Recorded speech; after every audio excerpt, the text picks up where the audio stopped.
Salam, hər vaxtınız xeyir olsun. Bugün Bakıda alqış səsindən qulaqlar batır. Səbəb isə odur ki, ölkə başçısı İlham Əliyevin göstərişi ilə tərtib olunan amnistiya siyasətinin icrasına başlanıb və həyata keçirilməkdə davam etdirilir.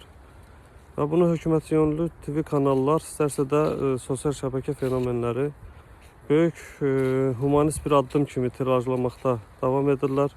Xəbər saytları hamısı böyük bir humanist addım kimi qiymətləndirirlər bu amnistiya siyasını.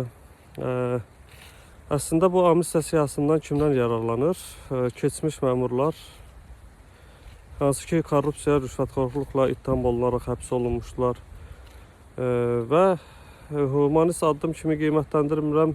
Bir də ona görə ki, yaşasın İlham Əliyev şüarı səsləndirən və şüarın arxasında gizlənərək insanları şantaj eləyən, hədə qorxu gəlməklə pul tələb eləyən Ata Abdullayev kimi özünü jurnalist adlandıran biri bu amnistiya siyasəsindən yararlanıbsa və digər tərəfdən şər olunaraq həbsə düşən gənc jurnalistlərimiz həbsdə saxlanılır. Əslində onların amnistiya yox da bəraət almalarını mən gözləyirdim, amma nə amnistiya siyasəsindən yararlandılar, nə də ki bəraət alıb çölə çıxa bildilər. Bu da onu göstərir ki, bir daha deyirəm, bu heç bir humanist addım sayıla bilməz.